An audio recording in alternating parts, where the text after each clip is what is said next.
Sébastien, bienvenue au Partner Summit. Tu peux nous présenter Ines CRM? Bien sûr. D'abord, merci à toi de m'avoir invité. C'est avec grand plaisir que je suis là aujourd'hui. Donc, pour te présenter très rapidement Ines, nous sommes un éditeur de CRM depuis maintenant bientôt une vingtaine d'années. On est un éditeur référent sur le marché français avec une particularité, c'est que nous intervenons quasiment exclusivement dans un contexte B2B aujourd'hui. Nos clients viennent du monde du service, de l'industrie ou du retail. On a environ 30 000 utilisateurs de nos solutions aujourd'hui. Ça fait plus de 10 ans aujourd'hui que vous travaillez dans cet univers du CRM en France et puis à l'international également. Qu'est-ce qui a fait qu'aujourd'hui vous avez souhaité mettre une brique de marketing automation à l'intérieur de vos solutions? D'abord, ça a été une découverte, une rencontre tout simplement, puisque effectivement pour nos propres ambitions stratégiques, on s'est intéressé de près au sujet du marketing automation il y a un peu plus de 2 ans maintenant.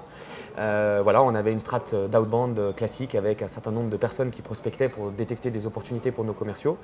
Et très rapidement, on s'est rendu compte que les moyens qu'on mettait à disposition sur cette partie-là, on pouvait tout à fait les mettre à disposition sur d'autres dispositifs qui pouvaient être un peu plus efficaces que ces dispositifs traditionnels. On avait compris aussi l'évolution du parcours d'achat B2B qui était assez proche de celui du parcours d'achat B2C.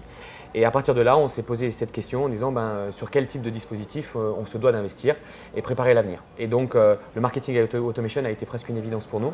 Et c'est la raison pour laquelle on a décidé de s'intéresser à ce sujet-là, de mettre en œuvre une stratégie d'inbound qui a aujourd'hui maintenant pratiquement 2 ans, et pour atteindre un degré de maturité pour mettre en place une logique d'automation au sein d'Ines. Vous avez fait le choix de vos mécaniques, vous avez fait le choix également de l'intégrer en OEM à l'intérieur de votre solution, en marque blanche. Qu'est-ce que ça apporte pour vos clients d'avoir une intégration native à votre CRM? Alors pour nous, c'est indispensable et d'ailleurs la priorité était même pour nos propres besoins internes, puisqu'aujourd'hui on a une vraie stratégie chez nous de lead génération et de lead management. Donc l'objectif, effectivement, on sait aujourd'hui la difficulté pour les gens d'utiliser convenablement un CRM. Donc l'objectif, c'est d'aller vers un maximum d'automatisation.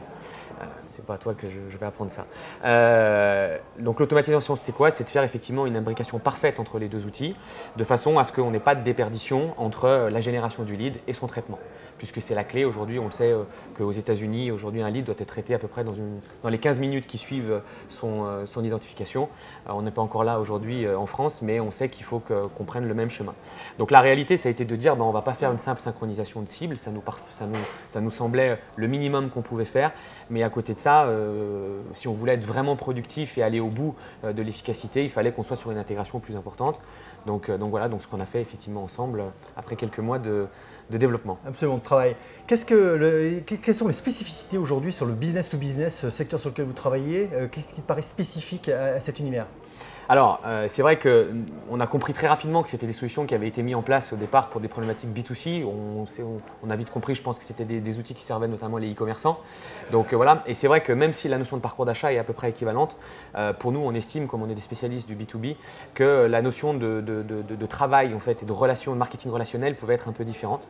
Et notamment, il y avait un élément qui était important si on voulait aller au bout de la chaîne relationnelle et de l'efficacité commerciale, c'était d'être capable de mettre en relation en fait, la notion comportementale du lead et le scoring démographique du lead. Puisqu'effectivement, on peut avoir quelqu'un qui s'intéresse de près à votre société, mais qui en définitive ne fait pas partie de votre cible idéale. Et le cas échéant, si vous voulez vraiment faire de la chirurgie, quelque part, c'est d'être capable d'identifier ce comportement associé effectivement à un mapping démographique qui est celui de l'individu ou de la société. Donc ça, c'est important. Et la deuxième chose, c'était de dire que quand on est dans un comportement B2C, on cible un individu qui est l'acheteur en définitive. Dans un contexte B2B, on peut avoir une somme d'individus qui peuvent intervenir dans le parcours d'achat. Typiquement, si je prends notre cas, on peut avoir un directeur général, un directeur marketing, un directeur financier, un directeur commercial. Donc voilà, et à un moment donné, on peut avoir une somme d'individus qui s'intéressent à nous sans forcément atteindre un niveau de score qui soit le score idéal pour qu'on l'attaque. Mais la somme de ces 4 scores peut faire qu'à un moment donné, la société a une appétence pour nos solutions. Et ça, pour nous, c'était un élément fondamentalement différent de ce qu'on pouvait avoir dans un contexte B2C. Très clair. Sébastien Henriot, directeur général France de Ines CRM, qui a intégré le marketing automation. Merci beaucoup Sébastien. Merci Stéphane, merci à toi et puis bien au plaisir de poursuivre cette fructueuse collaboration. Voilà. Merci. À bientôt.